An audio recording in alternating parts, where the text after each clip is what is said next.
Berbicaralah kepada hamba-Mu yang terbatas. Berbicaralah kepada kami semua dengan bahasa yang sederhana. Dengan demikian firman-Mu pada pagi hari ini menguatkan kami, supaya kami berakar, bertumbuh, dan berbuah lebat untuk kemuliaan bagi nama Tuhan.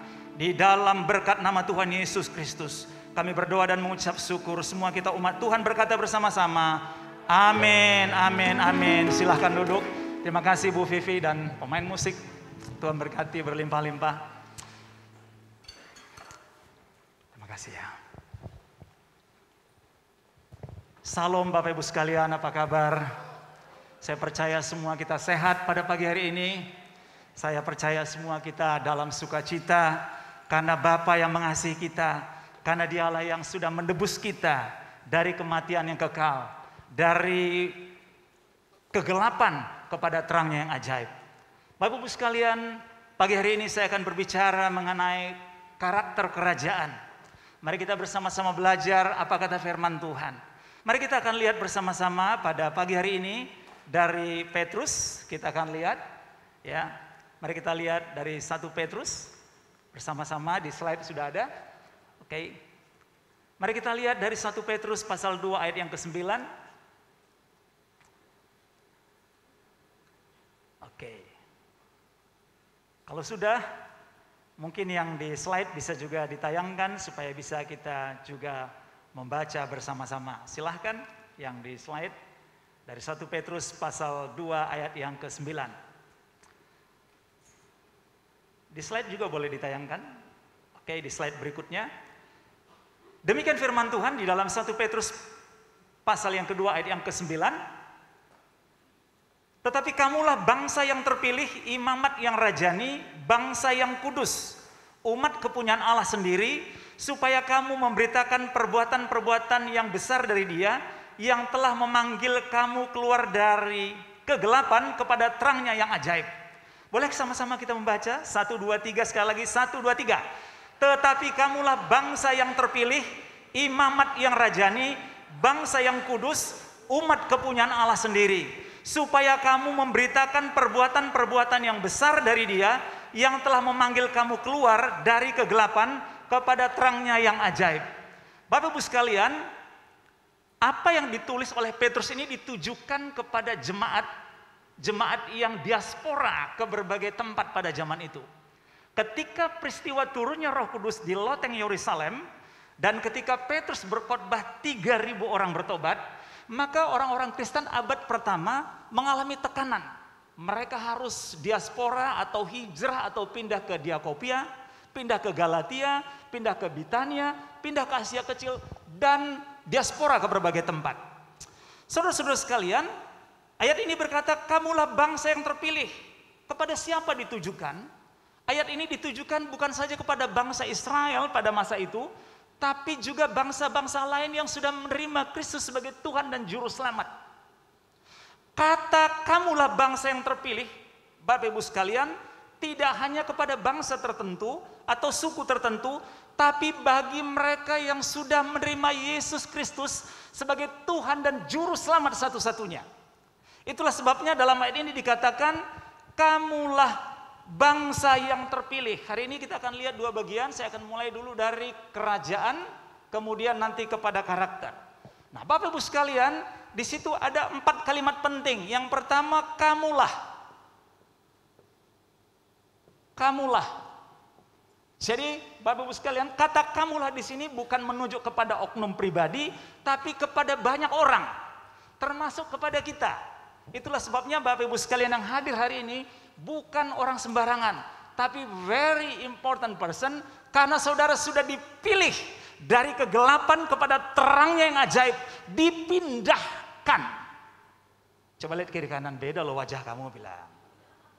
Nah, tetapi kamulah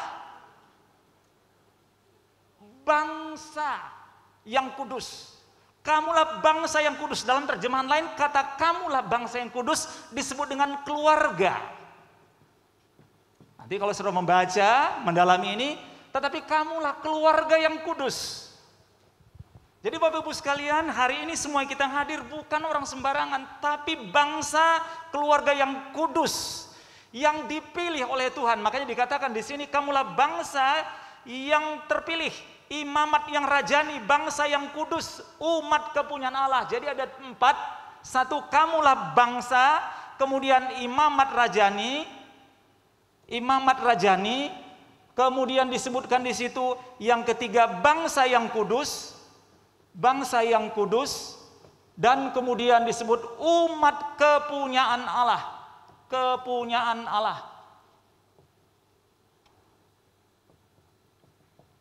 Bapak Ibu sekalian, kalau kita melihat di sini, ini adalah berbicara mengenai kerajaan. Jadi Bapak Ibu sekalian, kita adalah warga kerajaan Allah yang memang dipilih. Coba kita lihat sebentar definisi kerajaan, bisa slide berikutnya.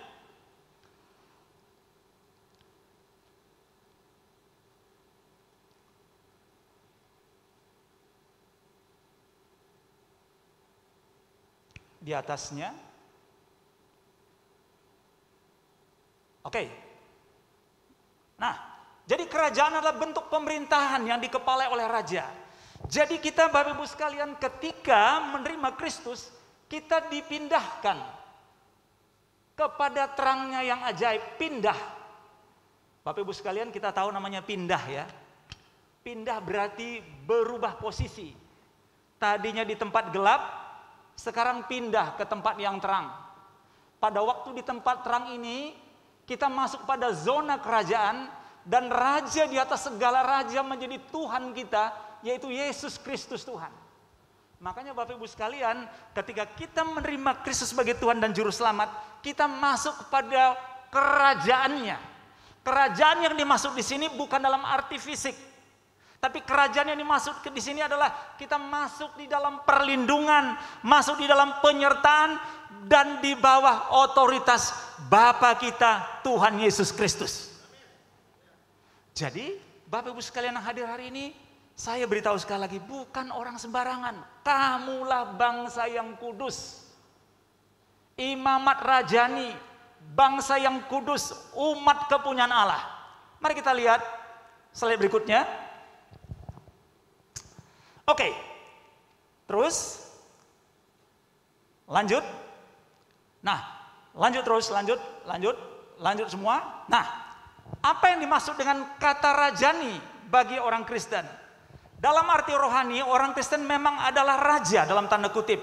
Kalau kita perhatikan dalam Wahyu pasal 3 ayat 21, barang siapa menang, ia akan kududukkan bersama-sama dengan aku di atas tahtaku, sebagaimana aku pun telah menang dan duduk bersama-sama dengan Bapakku di atas tahtanya. Dan engkau, Wahyu pasal 5 ayat 10, dan engkau telah membuat mereka menjadi suatu kerajaan dan menjadi imam-imam bagi Allah kita, dan mereka akan memerintah sebagai raja di bumi. Dengan demikian Bapak Ibu sekalian, kita diberikan mandat oleh Tuhan dalam tanda kutip menjadi raja-raja. Apa yang dimaksud dengan raja-raja? Memberi dampak, memberi pengaruh kepada orang dimanapun kita berada.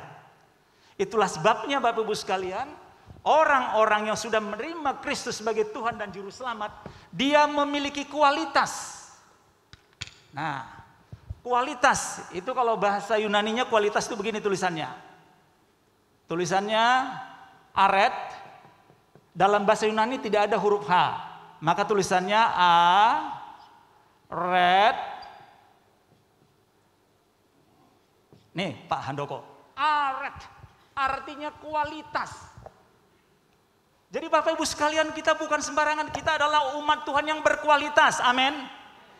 Apa maksudnya? Ada perbedaan. Itulah sebabnya kata aret di sini. Kita beda dengan dunia. Cara berpikir kita beda dengan dunia. Cara kita bekerja beda dengan dunia. Ada sesuatu yang berbeda di atas rata-rata, namanya aret, berkualitas. Kita sekarang berbicara kualitas, bukan soal banyaknya, tapi berkualitas. KM-nya berkualitas, umat Tuhannya berkualitas, doanya berkualitas, pekerjaannya berkualitas, semua berkualitas. Inilah yang disebutkan kerajaan. Itulah sebabnya dikatakan dalam kitab suci, tetapilah kamulah bangsa yang terpilih, imamat yang rajani, bangsa yang kudus, umat kepunyaan Allah sendiri, supaya kamu memberitakan perbuatan-perbuatan besar dari Dia. Bagaimana dunia tahu tentang kita? Mereka melihat kualitas hidup kita, keluarga yang berkualitas. Makanya kalau ada di sini mahasiswa, kalau kuliah yang berkualitas. Jangan menggunakan sistem SKS. Jadi besok UTS, malam ini dia menggunakan SKS, sistem kebut semalam. Kalau kita enggak ya Pak Handoko ya, kuliahnya enggak. Tapi banyak orang menggunakan SKS, sistem kebut semalam. Besok mau UTS atau UAS belajarnya malam ini. Bayangkan kalau pelajaran saudara masing-masing mata kuliah 3 SKS, berarti 6 SKS. Kalau kita belajar di perguruan tinggi itu kalau 2 SKS, setara dengan 1 SKS itu 50 menit ketemu dengan dosennya. 1 SKS berikutnya belajar mandiri. Bayangkan kalau 6 SKS. Dan ini tiap hari. Makanya kalau mahasiswa mau indeks prestasi kumulatifnya 4,0, setiap mata kuliah itu dia harus alokasikan waktunya 1 mata kuliah minimal 50 menit per hari. Kita berapa banyak baca Alkitab? Ada nggak kita baca Alkitab 50 menit per hari? Jangan-jangan kita baca Alkitab cuma 5 menit per hari. Jadi 10 hari baru baca 50 menit. Nggak berkualitas. Jadi kalau kita mau berkualitas, berarti ada sesuatu yang berbeda. Inilah yang membuat umat Tuhan berdampak di dunia yang gelap ini. Orang lihat, beda loh. Pak Wayan beda loh sekarang. Senyumnya lebih manis dari Pepsodent. Beda. Ini contoh aja Pak Wayan, ini contoh. Ya. Wih, Pak Handoko beda loh. Ibu Ingrid beda loh. Wah, kok beda sekali. Pak, ini Pak yang apa Pak? Pak Setiana beda loh. Berapi-api seperti Bung Karno loh kalau bicara. Wih, orang beda sekali. Nggak apa-apa Setiana ya, nanti melanjutkan tugas Bung Karno. Tuh, beda sekali. Ini yang disebut dengan aret atau berkualitas. Itulah sebabnya Bapak Ibu sekalian, kamu yang dahulu bukan umat Allah, tetapi yang sekarang telah menjadi umatnya. Yang dahulu tidak dikasihani, tetapi sekarang telah beroleh belas kasihan. Inilah Bapak Ibu sekalian kekuatan kita di akhir zaman ini. Anak-anak Tuhan harus berkualitas. Anak-anak Tuhan harus serius. Anak-anak Tuhan harus benar-benar mencari Tuhan. Jangan lagi tanggung-tanggung mencari Tuhan. Tolong colek kiri kanan, kamu jangan tanggung-tanggung. Jangan tanggung-tanggung. Mari kita lihat masuk ke sekarang ke karakter. Oke. Mari kita lihat, kalau Bapak Ibu sekalian pelajari, dan saya pikir kita semua sudah punya Profesor Google, jadi saya kira tidak masalah. Tapi kita bicara mengenai karakter. Karakter ini kita sudah dengar. Penemuan terbaru dalam jurnal yang saya pelajari, sudah ditemukan 60 karakter manusia. Kalau sudah dengar pernah integritas, disiplin, antusias. Tapi pertanyaan yang paling penting soal karakter, seperti apakah karakter itu? Karakter baru terlihat ketika kita menghadapi tekanan. Karakter baru terlihat ketika kita menghadapi masalah. Karakter baru terlihat ketika kita menghadapi tantangan yang berat. Saya setuju dikatakan oleh Pak Stiana tadi, berat 50, dikasih bebannya 100, sekarang yang 50 lebih ringan. Di tengah-tengah situasi seperti ini kita mengalami banyak masalah. Soal ekonomi, soal keuangan, soal pekerjaan. Masihkah kita tetap mengandalkan Tuhan di tengah situasi sulit ini? Itulah sebabnya kalau kita bicara mengenai karakter, itu bicara mengenai hidup kita. Makanya ada orang mengatakan, dan ada beberapa referensi mengatakan begini, taburlah hati, maka engkau akan menuai tindakan. Taburlah tindakan, maka engkau akan menuai kebiasaan. Taburlah kebiasaan, maka engkau akan menuai karakter masa depan cerah. Pertanyaannya, apakah yang dimaksud dengan hati? Bapak Ibu sekalian, hati itu isinya 3. 1, pikiran. 2, emosi. 3, kehendak.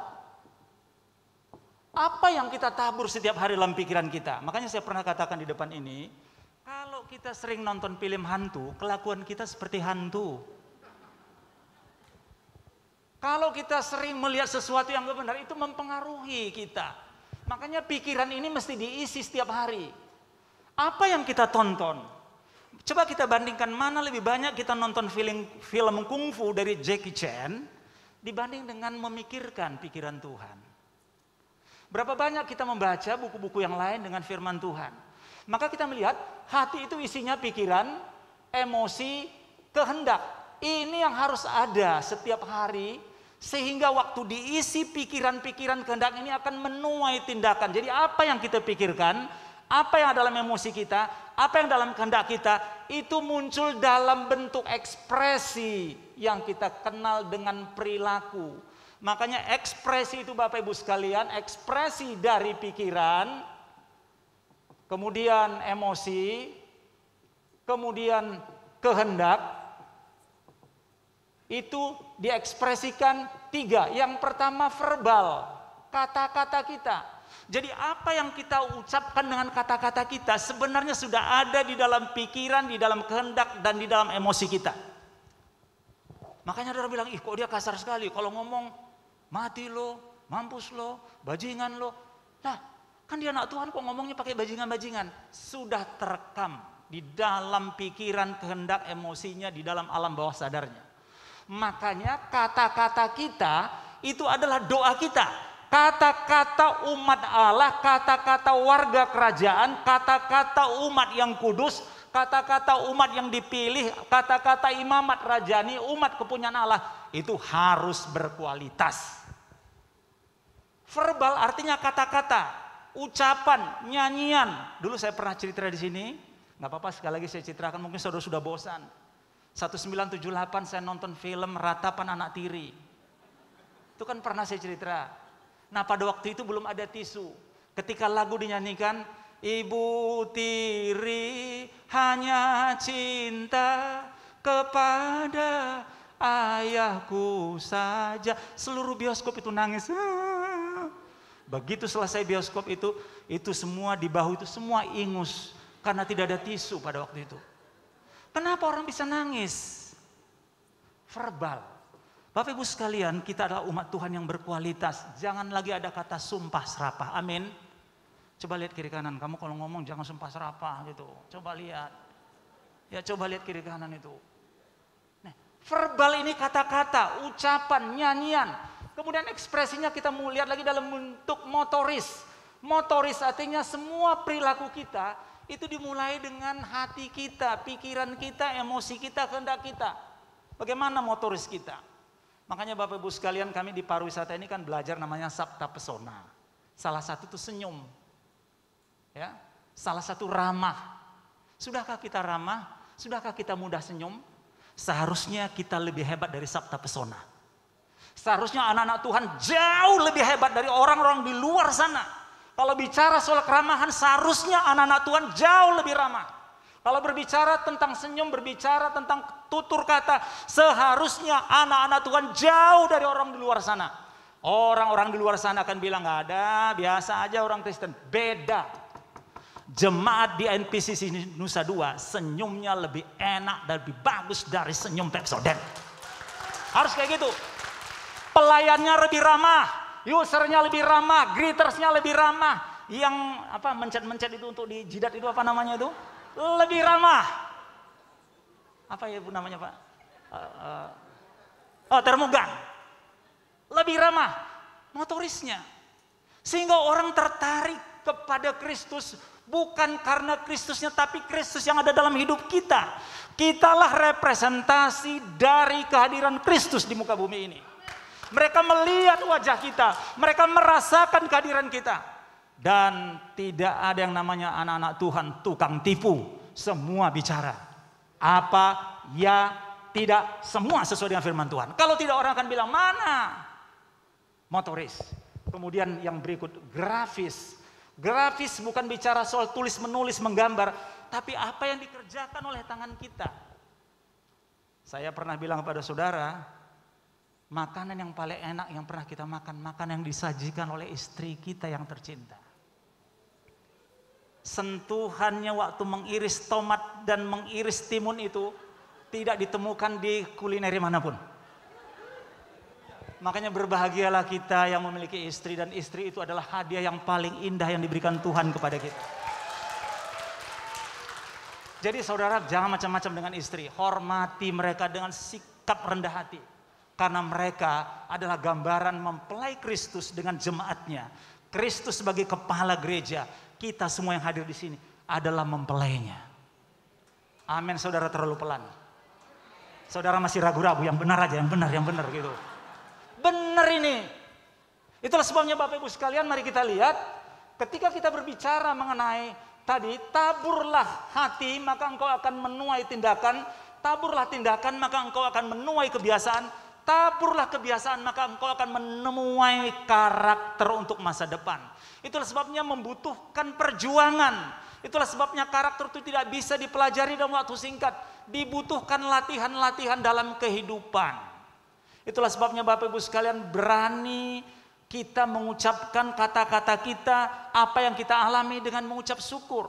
Bisakah kita mengucap syukur ketika situasi sulit? Bapak Ibu sekalian, saya kalau ke kantor itu kan 1 jam. Dari Tanah Lot itu ke Renon. Jadi saya sudah berpikir, kalau nanti ada motor sign-nya ke kanan, beloknya ke kiri, saya bilang puji Tuhan. Nanti kalau ada lampu merah tiba-tiba orang terobos, saya bilang Tuhan tolong supaya saya mengucap syukur. Benar loh. Kita harus memprogram setiap hari kehidupan ini. Waktu kita keluar dari ruangan ini, mungkin saja ada orang nyenggol kita, terus mau kita bacok. Gimana dong? Mestinya kan sudah kita kasih program. Anak-anak Tuhan harus memprogram. Nggak bisa kita sembarangan keluar rumah. Nanti saya kalau keluar rumah, seperti ini kejadiannya, apa yang harus lakukan? Kalau begini seperti apa? Kalau begini seperti apa? Tuhan mampukan, tolong, mampukan, berikan hikmat. Akan beda dibanding dengan saudara, apa yang terjadi, terjadilah. Ya, urusan polisi belakang, gebuk duluan. Wah, kalau gitu nggak, bukan begitu kualitas anak Tuhan. Kita bukan lagi level kelas gebuk. Kita bukan lagi level tukang pukul. Kita bukan lagi level tukang berantem. Level kita adalah memberkati orang lain. Memberkati musuh-musuh kita. Memberkati orang membenci kita. Itu level kita. Itulah aret kualitas dari warga kerajaan. Atau bicara mengenai kerajaan Allah. Mari kita lanjutkan. Jadi di slide berikutnya. Di bagian berikut ini. Oke. 2 Petrus ini mari kita lihat. Di slide berikutnya. Nah, kalau kita perhatikan di dalam ayat ini, dalam 2 Petrus ini, maka karakter kerajaan itu kalau kita uraikan begitu banyak. Tapi firman Tuhan mengatakan di sini dengan jelas, justru karena itu kamu harus dengan sungguh-sungguh berusaha menambahkan imanmu kepada kebajikan. Ini citranya begini, kalau saudara membaca dalam 2 Petrus ini, umat Tuhan ini waktu ada di Bitania, waktu ada di Galatia, waktu ada di Asia Tengah, mereka ribut. Itu sebabnya kalau kita membaca dari 1 Korintus, pasal 1, pasal 2 sampai pasal 12, itu kalau saya baca nanti di rumah, itu Paulus terus-menerus menasihati karena jemaat di Korintus ini tukang ribut. Berantem, berkelahi, saling menghina. Jadi saya mempelajari dalam kitab suci, ternyata jemaat-jemaat pun ada potensi untuk ribut, untuk berkelahi, tidak cocok dengan gembalanya. Nah maka Rasul Paulus bilang, kamu gak boleh begitu. Maka ditulis, dijawab di dalam pasal 10. 1 Korintus pasal 10 ayat 1 sampai 12. Kamu jangan tiru orang-orang Israel kuno yang mereka sudah mengalami mujizat. Mereka sudah makan roti mana. Mereka ada tiang awan pada waktu siang hari. Ada tiang api pada malam hari. Ada tiang awan pada malam hari. Tapi kenyataannya mereka bersungut-sungut. Mereka mencobai Tuhan Allah. Kamu jangan seperti itu, kata firman Tuhan.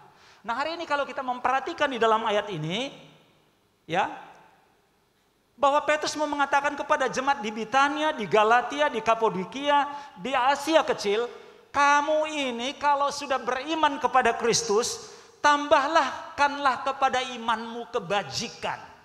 Jadi begini gambarnya, kita sudah beriman kepada Tuhan, sudah bagus. Tapi iman tanpa kebajikan, kebajikan ini berbuat baik. Orang akan menyelecehkan kita, menghina kita. Katanya beriman. Katanya sudah ke gereja 20 tahun. Tapi pelitnya gak ketulungan. Katanya beriman. Tapi marah-marah mulu. Katanya beriman. Tapi masih suka nipu. Katanya beriman. Nyontek mulu di kelas. Katanya beriman, pacarnya saja 7. Loh, kenapa saya berani mengatakan begitu? Kalau setiap perkuliahan mulai saya tanya, siapa yang udah pacaran? Ada yang angkat tangan, ada yang malu-malu. Ada yang tangan, saya bilang, saya 2 kali Pak. Ada yang bilang, saya 7 kali. Jadi Bapak Ibu sekalian, kata kebajikan harus kelihatan perbuatan baik kita. Karena inilah kualitas dari karakter kerajaan. Makanya Bapak Ibu sekalian, janganlah kita sering bikin ribut. Terutama suami-suami ini. Berbuat bajiklah kepada keluarga-keluarga, kepada istri, kepada keluarga sekitar kita. Karena kita adalah gambaran Kristus. Apalagi disebut di situ? Tambahkanlah kepada imanmu kebajikan, kemudian pengetahuan. Pengetahuan, ini dalam bahasa lain disebut dengan logos, bisa juga disebut dengan logik. Logik berpikir, kata pengetahuan di sini, anak-anak Tuhan harus mau belajar. Anak-anak Tuhan nggak belajar. Anak-anak Tuhan harus menggali firman Tuhan. Anak-anak Tuhan harus belajar di perguruan tinggi, membaca buku, dan terus-menerus belajar. Karena umat Tuhan harus berkualitas dan berdampak. Amin. Itulah sebabnya Bapak Ibu sekalian, kalau nggak salah Ibu Indria, kita sudah buat 2 kali training doa. Berapa orang di sini yang sudah ikut training doa angkatan pertama, angkatan kedua? Coba sekali lagi, berapa orang di ruangan ini yang sudah ikut training doa, baik angkatan pertama maupun angkatan kedua? Yang tidak angkat tangan, segera daftar hari ini.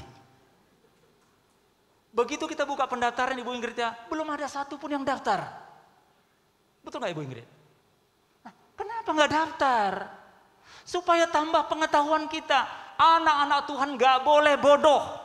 Anak-anak Tuhan harus cerdas. Anak-anak Tuhan harus mau belajar.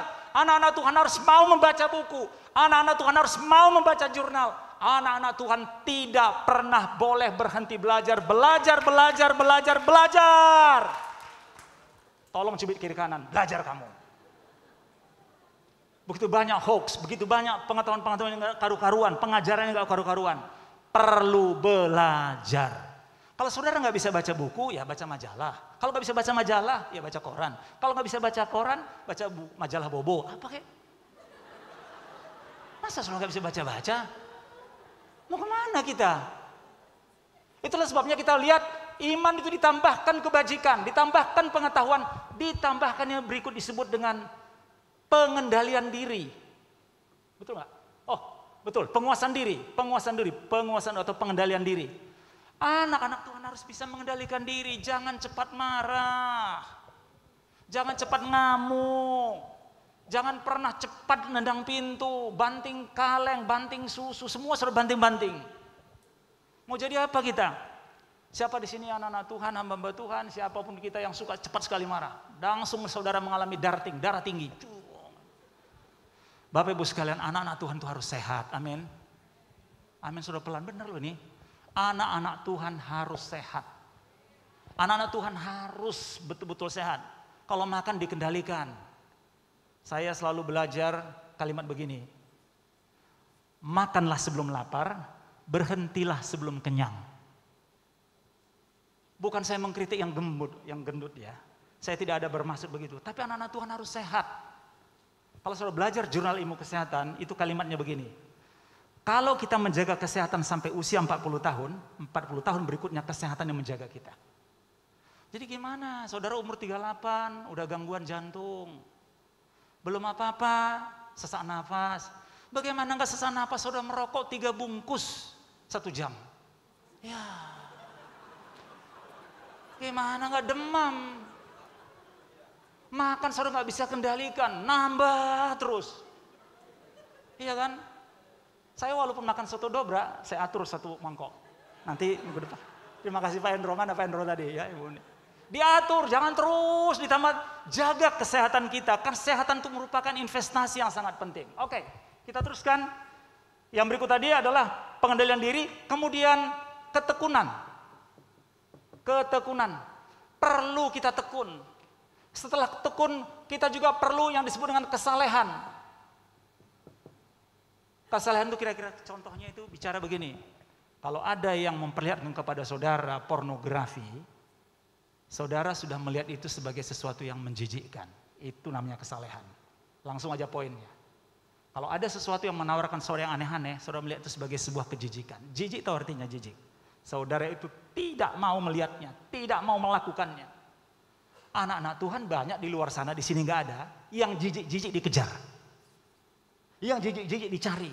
Bukan begitu lagi level kita. Kita adalah umat Tuhan, warga kerajaan yang berkualitas. Aret, berkualitas hidup kita. Berkualitas cara belajar kita. Berkualitas bekerja kita. Semuanya berkualitas. Inilah yang disebutkan, kamulah bangsa yang kudus. Imamat yang rajani. Maaf, kamulah bangsa yang terpilih. Imamat yang rajani. Bangsa yang kudus. Umat kepunyaan Allah. Dan kemudian kita lihat apa lagi? Kesalehan, kemudian apa ini? Kasih. Kasih kepada saudara-saudara. Waktu saya pelajari ayat ini, kasih kepada saudara-saudara, saudara-saudara dekat. Kita sayang, kasih kepada mertua kita, ibu mertua kita, kepada keluarga-keluarga dekat kita. Tidak mungkin kita bisa mengasihi orang lain kalau keluarga tidak kita kasih. Tapi di luar sana terbalik, dia mengasihi wanita lain di luar daripada wanita di dalam. Ini terbalik, ordonya bahaya.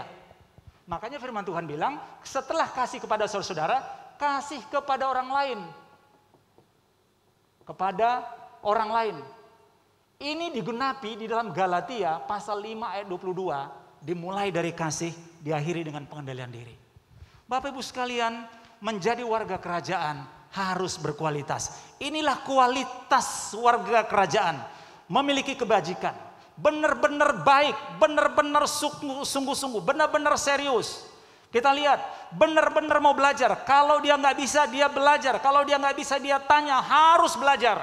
Kemudian dia juga kita lihat bisa mengendalikan diri, juga punya ketekunan, kesalehan, kasih kepada saudara-saudara, kasih kepada orang lain. Inilah yang dikatakan oleh Rasul Petrus, iman itu bertumbuh. Dan dengan demikian di ayat yang terakhir kita baca, dikatakan apa? Supaya kita apa? Saudara perhatikan itu. Saya bacakan buat saudara. Coba saudara perhatikan itu di dalam ayat yang ke-8. Ayat yang ke-8, sebab apabila semuanya itu, apa itu? Kebajikan, pengetahuan. Kita lihat, pengendalian diri, ketekunan, kesalehan, kasih kepada saudara-saudara dan seterusnya. Sebab apabila semuanya itu ada padamu dengan berlimpah-limpah. Tidak dikatakan sebab apabila kamu bajik atau kamu tekun, dan kalau kamu melakukannya tanggung-tanggung, hari Senin dilakukan, hari Jumat kumat, ya nggak apa-apa. Nggak begitu ayatnya. Tapi dikatakan sebab apabila semuanya itu ada padamu dengan berlimpah-limpah, kamu akan dibuatnya menjadi giat. Saya menemukan bahasa kata giat di sini, dunamos atau dinamis, meledak. Bam, gitu. Itulah sebabnya ketika bangsa Israel pada waktu menerima menerima urapan Roh Kudus di loteng Yerusalem, itu kan jumlahnya 120. Tahu saudara, yang ikut sebenarnya di loteng Yerusalem itu jumlahnya 500. Tapi karena nunggunya kelamaan, yang bertahan cuma 120. 120 ini ketika penuh dengan urapan Roh Kudus, itu kalau saudara baca dalam Kisah Rasul pasal 2, mereka berkarunia bahasa lidah, itu ada yang berbahasa Arab, berbahasa macam-macam, sehingga orang-orang di sekitar di situ mereka melihat kemuliaan Tuhan, dan ada yang nyindir, mereka mabok, mereka karena minum anggur. Tahu saudara, ketika Petrus berkhotbah, 3.000 orang bertobat. Dan kalau kita pasal berikutnya di pasal 5 kita baca 5.000 orang bertobat. Dan di dalam pasal 2 ayat 41 sampai ayat 45 dikatakan mereka disukai semua orang. Coba kita tanya, kita disukai orang atau enggak? Pak Sembiring datang, ayo kita kabur karena dia mau minjam duit. Atau gimana? Pak Sembiring datang, pasti nanti ini aneh-aneh. Seharusnya kehadiran kita disenangi orang. Saya sudah pernah bilang begini, kalau ada mobil tetangga saudara parkir di depan rumah saudara, jangan langsung dimaki-maki. Kalau perlu saudara cuci bannya. Nah, baru dia kaget. Loh, kok mobil saya dicuci, Pak? Saya adalah umat Tuhan yang berkualitas. Gemetar dia langsung. Kok beda ya? Memang itulah anak-anak Tuhan harus ekstrim, harus berbeda. Karena ini bicara soal kualitas. Berapa banyak kita nggak berbicara kualitas? Firman Tuhan mengajarkan kepada kita, itulah adalah menjadi warga kerajaan, warga yang hebat, yang betul-betul memuliakan Tuhan. Saya bacakan sebelum saya selesai. Coba saudara lihat ayat yang ke-9. Tetapi barang siapa tidak memiliki semuanya itu, tidak memiliki kebajikan, pengetahuan, pengendalian diri, ketekunan, kesalehan, kasih dan seterusnya, apa yang terjadi? Tetapi barang siapa tidak memiliki semuanya itu, ia menjadi buta dan picik. Kebayang saudara kalau buta? Lurus. Enggak, belok. Bam! Nabrak tiang listrik. Buta. Hari ini kita bukanlah umat Tuhan yang buta. Tapi Tuhan memberikan kita Roh Kudus untuk bisa peka dengan tantangan zaman ini. Kita peka dengan lingkungan kita. Berapa banyak orang di sekitar kita membutuhkan pertolongan kita.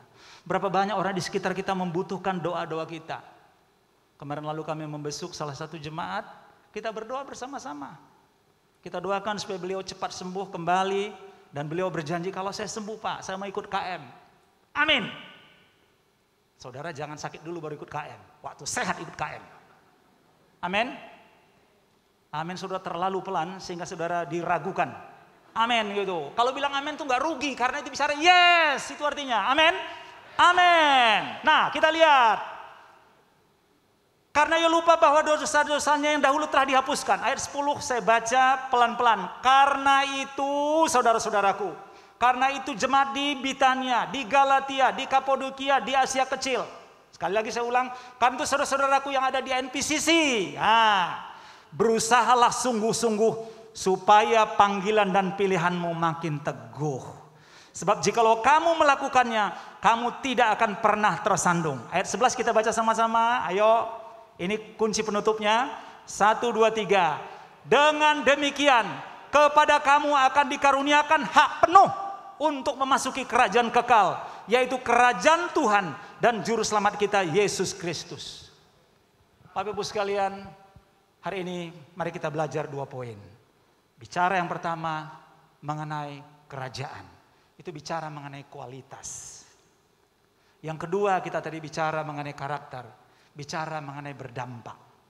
Sudahkah hidup kita berdampak? Hari ini mari kita melakukan firman Tuhan ini. Saya mendorong kita semua, seperti tadi saya himbau, yang belum ikut training doa, ikut training doa. Ya, siapa yang mau ikut training doa? Enggak ada.